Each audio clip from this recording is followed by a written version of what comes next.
فرزند زہرا یہ حالات برے ہیں۔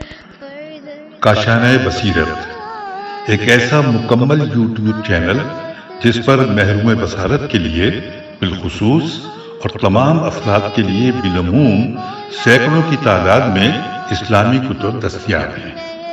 لہذا گزارش ہے کہ آپ اپنی ذمہ داری نبھاتے ہوئے کاشانۂ بصیرت کو سبسکرائب کرنے کے ساتھ ساتھ بیل آئیکن کو پریس کیجیے تاکہ آپ علم کے حصول کے ساتھ ساتھ مذہب اہل بیت کی اشاعت میں بھی اہم کردار ادا کرتے رہیں۔ کاشانۂ بصیرت، کاشانۂ بصیرت، کاشانۂ بصیرت۔ فرزند زہرا یہ حالات برے ہیں۔ السلام علیکم ورحمۃ اللہ وبرکاتہ۔ سامعین، آپ سماعت فرما رہے ہیں سیرت امیر المومنین حضرت علی ابن ابی طالب، حصہ اول۔ مؤلف ہیں علامہ مفتی جعفر حسین اللہ مقامہ۔ آج ہم آپ کے سامنے اس کی 11ویں ریکارڈنگ پیش کر رہے ہیں، صفحہ نمبر 117۔ عنوان ہے فاطمہ بنت اسد۔ فاطمہ بنت اسد حضرت علی علیہ السلام کی والدہ گرامی تھیں۔ اسد قیلہ بنت عامر کے بطن سے حضرت ہاشم کے فرزند تھے۔ اس لحاظ سے آپ ہاشم کی پوتی اور رسول اللہ صلی اللہ علیہ وآلہ وسلم کی پھوپھی اور حرم ابو طالب ہونے کی بنا پر چچی ہوئیں۔ جب حضرت صلی اللہ علیہ وآلہ وسلم ابو طالب کی کفالت میں آئے تو انہی کی گود پیغمبر صلی اللہ علیہ وآلہ وسلم ایسے ہادی اکبر اور رہنمائے اعظم کی گہوارہ تربیت بنی اور انہی کی آغوش محبت و شفقت میں پرورش پائی۔ حضرت ابو طالب نے تربیت اور نگہداشت میں باپ کے فرائض انجام دیے تو فاطمہ بنت اسد نے اس طرح محبت اور دل سوزی سے دیکھ بھال کی کہ یتیم عبداللہ کو ماں کی کمی کا احساس نہ ہونے دیا۔ اپنے بچوں سے زیادہ ان کا خیال رکھتی اور ان کے مقابلے میں اپنی اولاد تک کی پرواہ نہ کرتی۔ ان کی محبت اور التفات کا یہ عالم تھا کہ جب خرما کے درختوں میں پھل آتا تو صبح کے تڑکے اٹھ کر خرموں کے کچھ دانے چن کر علیحدہ رکھ دیتی، اور جب ان کے بچے ادھر ادھر ہوتے تو وہ خرمے حضرت صلی اللہ علیہ وآلہ وسلم کو پیش کرتی، اور جب دسترخوان بچھتا تو اس پر سے کچھ کھانا اٹھا کر الگ رکھ دیتی، اگر کسی وقت وہ کھانا مانگیں تو انہیں دے سکیں۔ پیغمبر اکرم صلی اللہ علیہ وآلہ وسلم بھی انہیں ماں سمجھتے، ماں کہہ کر پکارتے اور ماں ہی کی طرح عزت و احترام کرتے تھے۔ چنانچہ ان کی شفقت و محبت کا اعتراف کرتے ہوئے فرمایا، ابو طالب کے بعد ان سے زیادہ کوئی مجھ پر شفیق و مہربان نہ تھا، یعنی اپنی چچی کے لیے کہہ رہے ہیں۔ اور یہ روایت استیعاب جلد نمبر 2 صفحہ نمبر 774۔ حضرت صلی اللہ علیہ وآلہ وسلم ان کی مادرانہ شفقت اور نظر محبت سے اتنا متاثر تھے کہ منصب رسالت پر فائز ہونے کے بعد اپنے فرائض منصبی سے وقت نکالتے ان کے ہاں آتے اور اکثر دوپہر کے اوقات انہی کے ہاں گزارتے۔ ابن سعد نے لکھا، رسول اللہ صلی اللہ علیہ وآلہ وسلم آپ کی زیارت کو آتے اور دوپہر کو انہی کے ہاں استراحت فرماتے۔ اور یہ روایت موجود ہے طبقات جلد نمبر 8 صفحہ نمبر 222۔ آپ کے وطن سے ابو طالب کی 7 اولادیں ہوئیں، جن میں 3 صاحبزادیاں تھیں، ریتا، یہ توئیں، جمانہ اور فاختہ، جو ام ہانی کی کنیت سے معروف ہیں، اور 4 صاحبزادے تھے، طالب، عقیل، جعفر اور علی۔ طالب عقیل سے 10 سال بڑے تھے اور عقیل جعفر سے 10 سال بڑے تھے، اور جعفر حضرت علی سے 10 سال بڑے تھے۔ جناب ابو طالب ہاشمی تھے اور فاطمہ بنت اسد بھی ہاشمیہ تھیں، اور مادری اور پدری دونوں نسبتوں سے ہاشمی ہونے کا شرف سب سے پہلے ابو طالب و فاطمہ ہی کی اولاد کو حاصل ہوا۔ ابن قتیبہ نے تحریر کیا کہ فاطمہ بنت اسد پہلی ہاشمیہ خاتون ہیں جن سے ہاشمی اولاد ہوئی، اور یہ روایت ہے المعارف صفحہ نمبر 88۔ فاطمہ بنت اسد اسی دو دمان ہاشمی کی فرد تھیں جو اخلاق و کردار، طرز بود و ماند اور تہذیب و معاشرت کے اعتبار سے دوسرے خاندانوں سے مختلف، جاہلیت کے اثرات سے بیگانہ اور انسانی اقدار کا نمائندہ تھا۔ آپ میں موروثی صفات اور خاندانی خصوصیات پوری طرح راسخ تھیں۔ اپنے آباء و اجداد کی طرح مسلک ابراہیمی کی پابند، دین حنیف کی پیرو اور شرک اور کفر کی علائشوں سے پاک و صاف تھیں۔ چنانچہ حضرت صلی اللہ علیہ وآلہ وسلم نے حضرت علی سے صلبی اور خلقی اشتراک کے سلسلے میں فرمایا: خدائے بزرگ و برتر نے ہمیں حضرت آدم کے صلب سے پاکیزہ صلبوں اور پاکیزہ شکموں کی طرف منتقل کیا۔ جس صلب سے میں منتقل ہوا، اسی صلب سے ایک ساتھ علی منتقل ہوئے، یہاں تک کہ خداوند عالم نے مجھے آمنہ کے شکم اطہر میں اور علی کو فاطمہ بنت اسد کے شکم پاکیزہ میں ودیعت فرمایا۔ اور یہ روایت ہے کفایت الطالب، صفحہ نمبر 26۔ جناب فاطمہ خاندانی رفعت، نسبی شرافت اور پاکیزگی کی سیرت کے ساتھ اسلام، بیعت اور ہجرت میں بھی سبقت کا شرف رکھتی ہیں۔ ابن سابق مالکی نے تحریر کیا کہ فاطمہ بنت اسد اسلام لائیں، پیغمبر کے ساتھ ہجرت کی اور سابق الاسلام خواتین میں سے تھیں، اور یہ روایت ہے فصول المحامہ، صفحہ نمبر 13۔ ابو الفرج اصفہانی تحریر کرتے ہیں کہ زبیر ابن عوام کہتے ہیں کہ جب آیہ یا ایھا النبی اذا جاءک المؤمنات نازل ہوئی تو میں نے پیغمبر اکرم صلی اللہ علیہ وآلہ وسلم کو عورتوں کو بیعت کی دعوت دیتے ہوئے سنا، اور فاطمہ بنت اسد پہلی خاتون تھیں جنہوں نے اس آواز پر لبیک کہتے ہوئے حضرت صلی اللہ علیہ وآلہ وسلم کے ہاتھ پر بیعت کی۔ آپ غزوہ بدر میں ان خواتین میں شامل تھیں جو مجاہدین کو پانی پلاتی اور زخمیوں کی دیکھ بھال کرتی تھیں۔ اس اسلامی جذبہ خدمت کے ساتھ ایک منتظم اور سلیقہ مند خواتین کی طرح گھر کا نظام قائم رکھتی اور گھر اور باہر کے کام زیادہ تر خود انجام دیتی۔ البتہ جب 6 ہجری میں جناب فاطمہ زہرا دلہن کی حیثیت سے گھر میں آئیں تو دونوں میں تقسیم عمل اس طرح ہوا کہ گھر کا کام کاج جناب سیدہ کرتی اور باہر کے کام آپ انجام دیتی۔ چنانچہ حضرت علی علیہ السلام نے ان سے کہا: فاطمہ بنت رسول آٹا پیسنے اور گوندنے سے آپ کو بے نیاز کر دیں گی، اور پانی اور دوسرے ضروریات کے لیے باہر جانا آپ سے متعلق ہوگا۔ اور یہ روایت ہے اصابہ، جلد نمبر 4، صفحہ نمبر 399۔ گھر اور گھر کے باہر کے کاموں کے لیے ایک کنیز بھی آپ کے ہاں تھی، مگر آپ یہ چاہتی تھیں کہ اس کی غلامی کی زنجیروں کو توڑ کر اسے آزاد کر دیں۔ چنانچہ ایک دن رسول اللہ سے کہا کہ میں چاہتی ہوں کہ اس کنیز کو آزاد کر دوں۔ حضرت صلی اللہ علیہ وآلہ وسلم نے فرمایا کہ اگر آپ اسے آزاد کر دیں گی تو خداوند عالم اس کے ہر عضو بدن کے بدلے آپ کے ہر جزو بدن کو دوزخ کی آگ سے آزاد کر دے گا۔ ابھی اس آزادی کی نوبت نہ آئی تھی کہ سخت بیمار پڑ گئیں۔ آپ نے حالت مرض میں پیغمبر اکرم صلی اللہ علیہ وآلہ وسلم کو اس کی آزادی کے بارے میں وصیت کرنا چاہی، مگر زبان لڑکھڑا گئی اور قوت گویائی ساتھ نہ دے سکی۔ پیغمبر اکرم صلی اللہ علیہ وآلہ وسلم کی طرف اشارہ کیا۔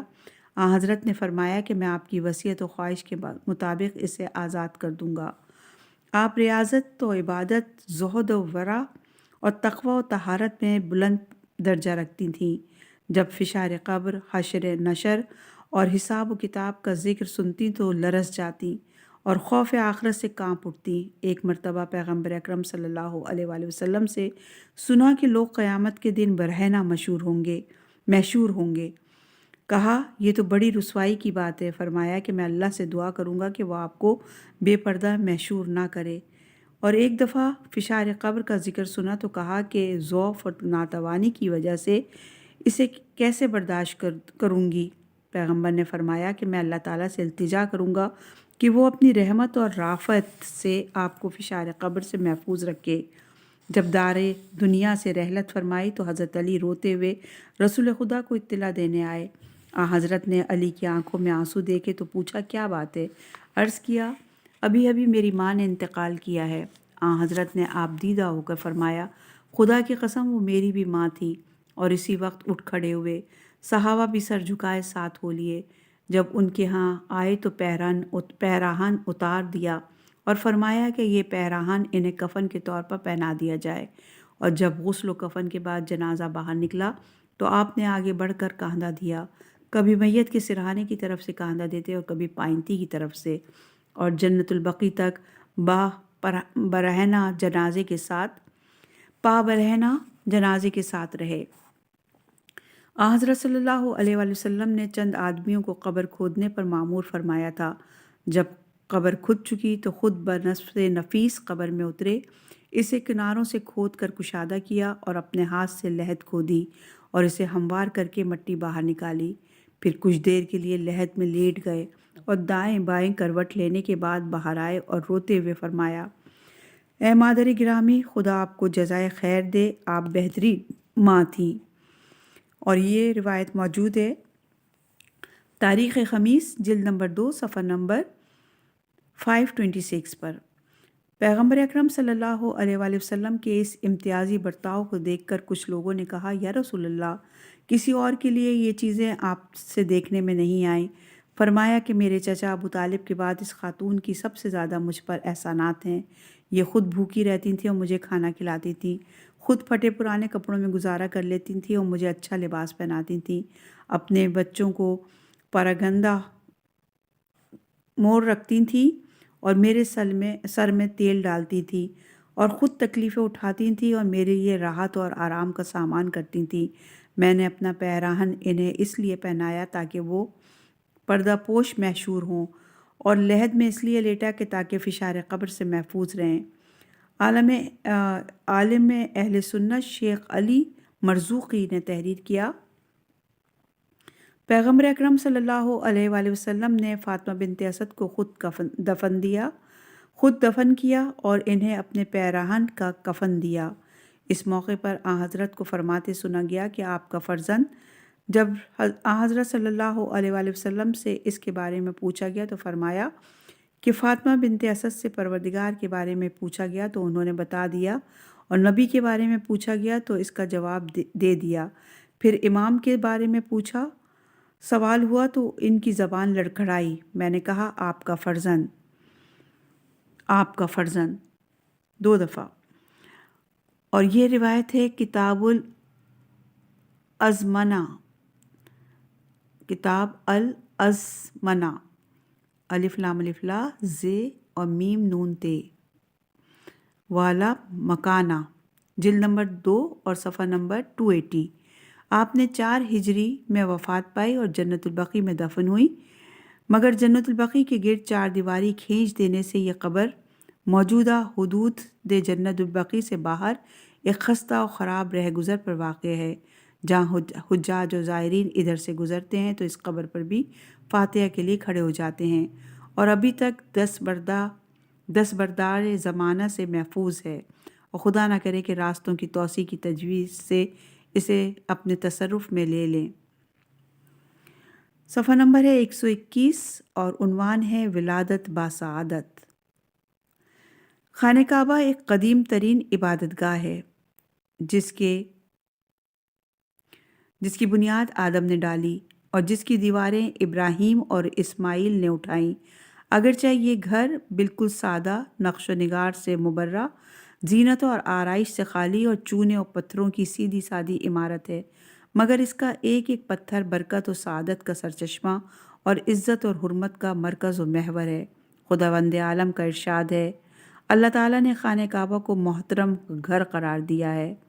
خانہ کعبہ کی یہ عزت اور حرمت دائمی اور ابدی ہے، جو نہ پہلے زمانے اور وقت کی پابند تھی اور نہ اب ہے، بلکہ روز تعمیر سے اسے بلند ترین عظمت اور غیر معمولی مرکزی حیثیت حاصل رہی ہے، اور اب بھی اس کی مرکزیت اور اہمیت بدستور قائم ہے، جس کا اظہار مختلف اسلامی عبادات کے ذریعے ہوتا رہتا ہے۔ چنانچہ ہر مسلمان، چاہے وہ مشرق کا باشندہ ہو یا مغرب کا، عرب کا رہنے والا ہو یا عجم کا، جب بھی نماز کے لیے کھڑا ہوگا اسے ہی عبادت کی مرکزی سمت قرار دے گا، اور اس کے گرد چکر لگانا اور طواف کرنا اس احتیاط کے ساتھ کہ شانیں اس کی سمت سے منحرف نہ ہونے پائیں۔ حج کا ایک بڑا رکن اور اس کی عظمت اور تقدس کا ایک خاص مظاہرہ ہے۔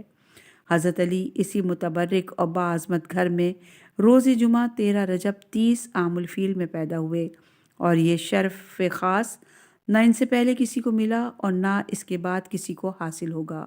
محدثین اور اہل سر نے اسے حضرت امیر المومنین علیہ السلام کے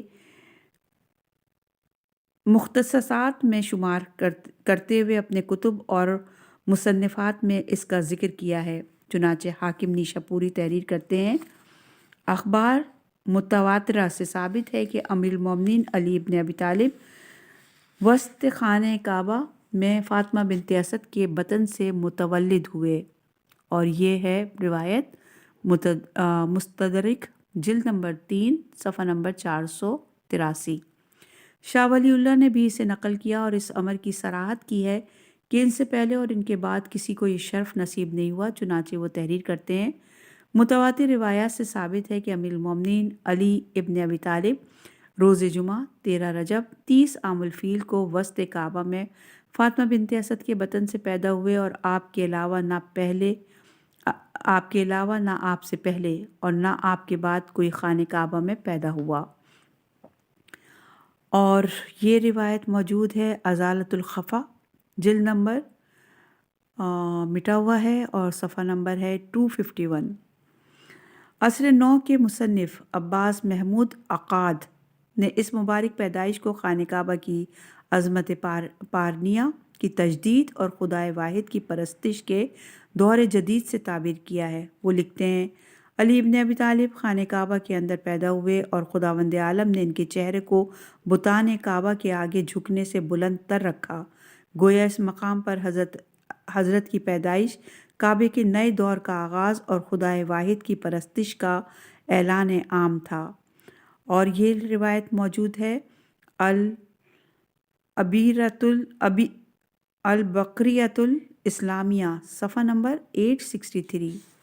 اسی طرح تقریباً ہر مورخ و سیرت نگار نے اس کا تذکرہ کیا ہے، البتہ کچھ لوگوں نے اس کی صحت کو تسلیم کرتے ہوئے ایسے گوشے پیدا کرنے کی کوشش کی جس سے اس کی امتیازی اور انفرادی حیثیت ختم ہو جانے اور یہ شرف نہ رہے یا علی سے مخصوص نہ رہے۔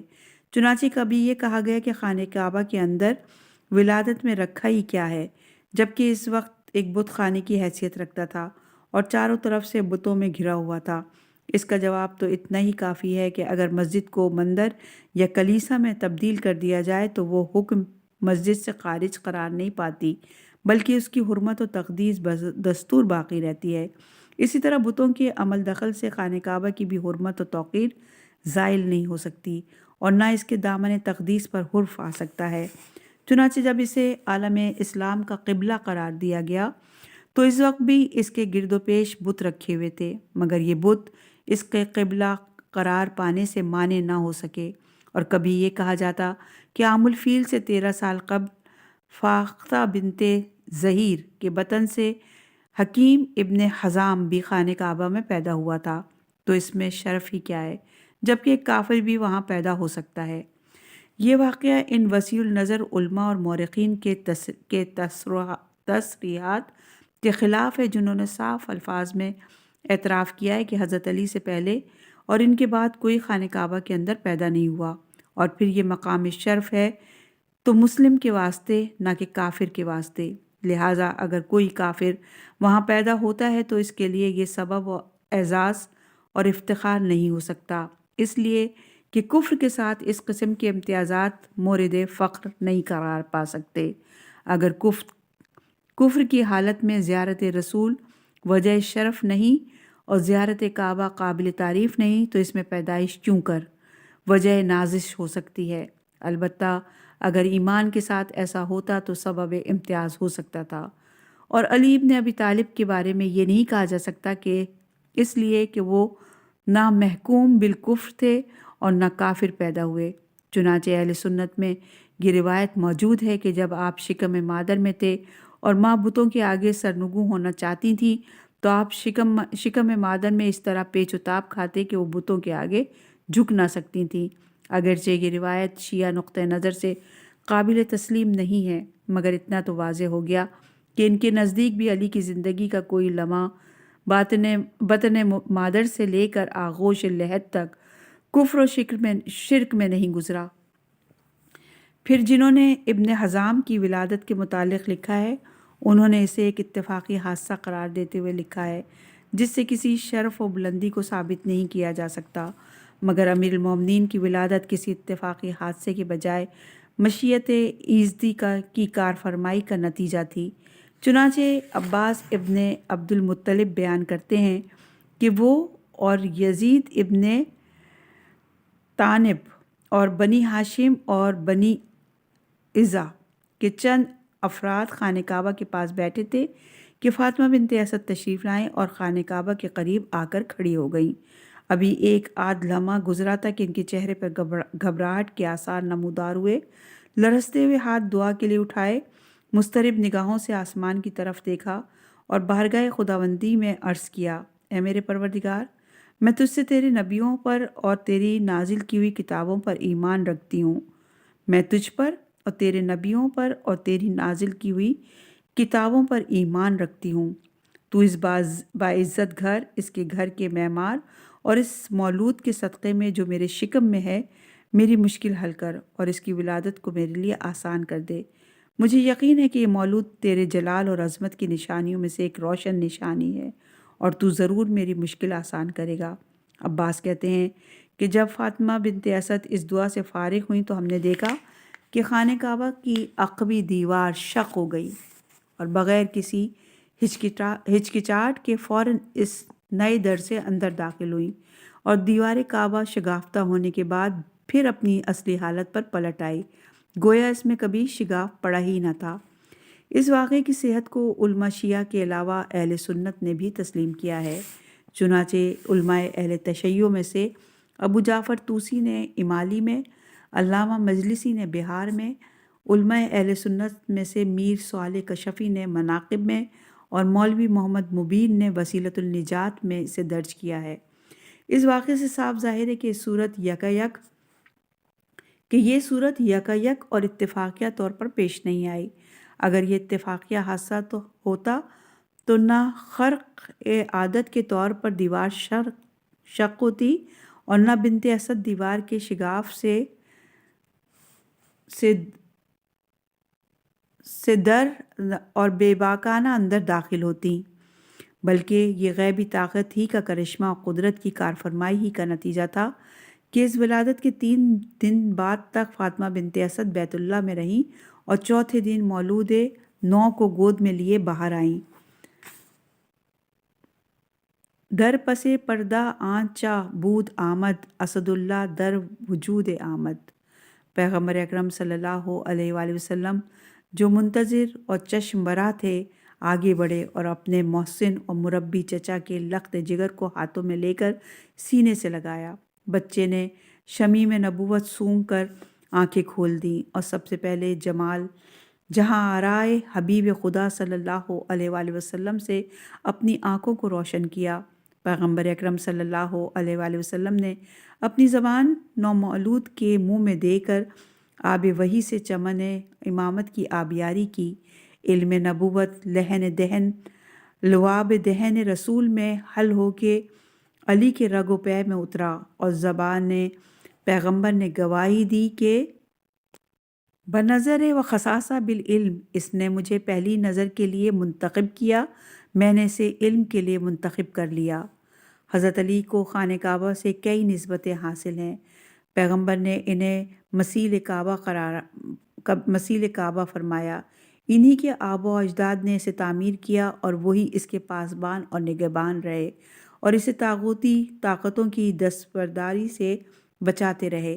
چنانچہ حسان ابن عبد کلال نے اسے مسمار کرنا چاہا تو فہر ابن مالک نے اسے شکست دے کر گرفتار کر لیا۔ ابرہہ ابن اشرم نے ہاتھیوں کے ساتھ حملہ کیا تو حضرت عبد المطلب در کعبہ پر جم کر کھڑے ہو گئے۔ اگر بت پرستوں نے اسے صنم کدہ بنا ڈالا تو انہی کے ہاتھوں نے پیغمبر کے دوش پر بلند ہو کر اس کی تطہیر کی اور ایک ایک بت کو توڑ پھوڑ کر باہر پھینکا اور یہی ان کا مولود قرار پایا۔ اس طرح ان کی ولادت کعبہ کی طہارت کی تمہید بن گئی۔ اگر آپ کی ولادت کو مکانی لحاظ سے یہ شرف حاصل ہے کہ بنائے خلیل، مطاف خلق اور مامن عالم میں پیدا ہوئے، تو زمانی لحاظ سے بھی یہ شرف ہے کہ آپ ماہ رجب میں پیدا ہوئے جو حرمت والے مہینوں میں امتیازی حیثیت رکھتا ہے۔ اسی محترم مہینے کی 27ویں تاریخ کو پیغمبر اکرم صلی اللہ علیہ وآلہ وسلم کی بعثت ہوئی اور دعوت اسلام کا آغاز ہوا۔ یہ ولادت اور بعثت کا زمانی اتحاد علی اور اسلام کے اتحاد باہمی کا آئینہ دار ہے۔ چنانچہ کردار علی اسلامی تعلیمات کا عکس بردار اور اسلامی تعلیمات سیرت علی کا آئینہ ہیں۔ دونوں ایک ساتھ پیغمبر کے سائے میں پروان چڑھے اور دونوں ایک دوسرے کی عظمت اور رفت کے پاسبان رہے۔ صفحہ نمبر 125 نام، لقب، کنیت۔ حضرت ابو طالب نے اپنے جد قصی ابن کلاب کے نام پر آپ کا نام زید رکھا اور فاطمہ بنت اسد نے اپنے باپ اسد کے نام پر حیدر نام تجویز کیا۔ اسد اور حیدر دونوں کے معنی شیر کے ہیں۔ چنانچہ آپ نے جنگ خیبر میں مرحب کے رجس کے جواب میں فرمایا، میں وہ ہوں کہ میری ماں نے میرا نام حیدر رکھا، اور پیغمبر اکرم نے قدرت کے ایما پر آپ کو علی کے نام سے موسوم کیا، اور ایک قول یہ ہے کہ حضرت ابو طالب ہی نے آپ کا نام علی رکھا، اور سند میں ان کا یہ شعر پیش کیا جاتا ہے کہ میں نے ان کا نام علی رکھا ہے تاکہ رفعت اور سربلندی کی عزت ہمیشہ ان کے پائے نام رہے، اور عزت ہی وہ سرمایہ افتخار ہے جو ہمیشہ رہنے والا ہے۔ یہ نام جو اپنے اندر علو اور بلندی کے معنی رکھتا ہے، اس میں بامسمی ثابت ہوا اور ہمیشہ کائنات میں بلند و بالا، پستی سے ناآشنا، رزم اور بزم میں ورد زبان اور زمین کی فضاؤں سے لے کر آسمان کی بلندیوں تک گونجتا رہا۔ اگرچہ عموی حکمرانوں نے حضرت علی علیہ السلام کے نام اور کنیت پر پہرا بٹھا دیا تھا اور اس پر ناک بھوں چڑھاتے تھے، چنانچہ ابو نعیم اصفہانی نے حیلۃ الاولیاء میں تحریر کیا ہے کہ عبداللہ ابن عباس کے فرزند کا نام علی اور کنیت ابو الحسن تھی۔ ایک دن علی ابن عبداللہ عبد الملک کے ہاں گئے تو اس نے کہا، میں تمہارا یہ نام اور کنیت گوارا نہیں کر سکتا۔ انہوں نے اپنا نام تو نہ بدلا مگر کنیت ابو الحسن کے بجائے ابو محمد رکھ لی۔ اسی ذہنیت کے زیر اثر صدیوں تک اسلامی حکمرانوں میں سے کسی کا نام علی نہ ہو سکا، مگر آج محمد کے بعد مسلمانوں میں سب سے زیادہ علی کے نام پر نام رکھے جاتے ہیں، اور صدیوں تک متروک اور سب و شتم کا ہدف قرار دیے جانے کے باوجود آخر یہ نام اسلام کے ساتھ ساتھ ہر گوشہ عالم میں پہنچ کر رہا۔ آپ کے القاب آپ کے متونی اور گوناگون اوصاف کے لحاظ سے متعدد ہیں، جن میں مرتضیٰ، وسیع اور امیر المومنین زبان زد خلائق ہیں، اور مشہور و معروف کنیت ابو الحسن اور ابو تراب ہے۔ یہی کنیت بڑے بیٹے حسن کے نام پر ہے۔ پہلی کنیت بڑے بیٹے حسن کے نام پر ہے، اور عرب عموماً فرزند اکبر ہی کے نام پر کنیت رکھا کرتے تھے، جیسے حضرت ابو طالب کی کنیت اپنے بڑے فرزند طالب کے نام پر، اور ابو طالب اور حضرت عبد المطلب کی کنیت اپنے بڑے بیٹے حارث کے نام پر ابو الحارث تھی، اور دوسری کنیت پیغمبر اکرم صلی اللہ علیہ وآلہ وسلم نے تجویز فرمائی تھی۔ چنانچہ سیرت ابن حشام میں ہے کہ غزوہ عشیرہ کے موقع پر حضرت علی اور عمار ابن یاسر بنی مدلج کے ایک چشمے کی طرف نکل گئے اور درختوں کے سائے میں ایک نرم اور ہموار زمین پر لیٹ گئے۔ ابھی لیٹے زیادہ دیر نہ گزری تھی کہ پیغمبر اکرم صلی اللہ علیہ وآلہ وسلم بھی ادھر آ گئے اور علی کا بدن خاک پر اٹا ہوا دیکھ کر فرمایا، مالک یا ابو تراب، اے ابو تراب، یہ کیا حالت ہے؟ اور اس دن سے آپ کی کنیت ابو تراب قرار پائی۔ علامہ ہبلی نے تحریر کیا کہ غزوہ عشیرہ میں رسول اللہ صلی اللہ علیہ وآلہ وسلم نے حضرت علی کی کنیت ابو تراب رکھی، جبکہ رسول خدا نے انہیں اور عمار ابن یاسر کو سوتے ہوئے پایا اور علی خاک میں اٹے ہوئے تھے، اور یہ روایت موجود ہے سیرت حلیبیہ جلد نمبر 2 صفحہ نمبر 142۔ سب سے پہلے یہ کنیت آپ ہی کے لیے تجویز ہوئی اور آپ سے قبل کسی کی یہ کنیت نہ تھی۔ چنانچہ شیخ علاء الدین نے تحریر کیا ہے کہ سب سے پہلے علی ابن ابی طالب ہی ابو تراب کی کنیت سے پکارے گئے، اور یہ روایت محاصرۃ الاوائل صفحہ نمبر 123۔ اس سلسلے میں بخاری نے اپنی صحیح میں یہ روایت تحریر کی ہے کہ ایک مرتبہ پیغمبر اکرم صلی اللہ علیہ وآلہ وسلم جناب سیدہ کے گھر تشریف لائے اور علی کو وہاں موجود نہ پا کر دریافت کیا کہ علی کہاں ہیں۔ جناب سیدہ نے کہا میرے اور ان کے درمیان کچھ شکررنجی ہو گئی ہے اور وہ غصے میں بھرے ہوئے باہر چلے گئے ہیں۔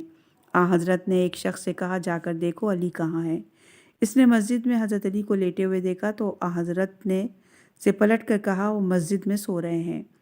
پیغمبر مسجد میں تشریف لائے اور علی کے خاک آلودہ بدن سے گرد جھاڑی اور اس کے بعد فرمایا ابو تراب اٹھیے۔ اس کے بعد آپ ابو تراب کی کنیت سے یاد کیے جانے لگے۔ یہ روایت پہلی روایت سے مقام اور واقعے کے اعتبار سے مختلف ہونے کے علاوہ راویہ بھی صحیح نہیں معلوم ہوتی، اس لیے کہ حضرت علی اور جناب فاطمہ کی گھریلو زندگی کے واقعات یہ بتانے سے قاصر ہیں کہ جناب فاطمہ ایک لمحے کے لیے بھی علی کی شکوہ ہوئی اور ان دونوں میں انبن یا رنجش اور کشیدگی کی صورت پیدا ہوئی ہو، بلکہ ان کی گھریلو زندگی اتحاد یکجہتی کا معیاری نمونہ تھی۔ حضرت عمار یاسر کی روایت سے یہ معلوم ہوتا ہے کہ پیغمبر اکرم صلی اللہ علیہ وآلہ وسلم نے حضرت علی کی کنیت ابو تراب جمادی ثانیہ 2 ہجری میں تجویز کی تھی، کیونکہ غزوہ عشیرہ اسی مہینے میں ہوا تھا اور جناب سیدہ سے حضرت علی کا عقد غزوہ بدر کے بعد 1 ذی الحج 2 ہجری میں ہوا تھا، یعنی اس کنیت کی تجویز ہونے کے 6 ماہ بعد۔ تو اس صورت میں نہ رنجش و کشیدگی کا کوئی سوال پیدا ہوتا ہے اور نہ خفگی کی بنا پر گھر چھوڑ کر مسجد میں لیٹنے کا، جبکہ اس وقت جناب سیدہ آپ کے نکاح میں تھی ہی نہیں۔ ایسا معلوم ہوتا ہے کہ یہ روایت عموی یعنی حکمرانوں کو خوش کرنے کے لیے گڑھی گئی ہے، جو تنقیص اور مذمت اور سب و شتم کے موقع پر حضرت کو اس کنیت سے یاد کرتے تھے۔ اگر یہ کنیت اسی مفروضہ رنجش کے موقع پر تجویز ہوتی تو جس نام کے ساتھ کوئی تلخ یاد یا ناگوار واقعہ وابستہ ہوتا ہے وہ نام کبھی مرغوب و پسندیدہ نہیں ہوتا۔ حالانکہ حضرت کو یہ کنیت اپنے تمام ناموں سے زیادہ پسندیدہ تھی، چنانچہ سہل ابن سعد کہتے ہیں کہ حضرت علی نے فرمایا حضرت علی علیہ السلام کو اپنے سب ناموں سے زیادہ محبوب نام ابو تراب پسند تھا، اور یہ روایت صحیح بخاری میں موجود ہے صفحہ نمبر 63 پر، اس کے جز نمبر یعنی جلد نمبر 8 میں۔ بیان ابھی حضرت علی کے متعلق جاری ہے۔ اس ریکارڈنگ کو ہم یہیں روکتے ہیں اور انشاءاللہ کہ مزید اگلی ریکارڈنگ میں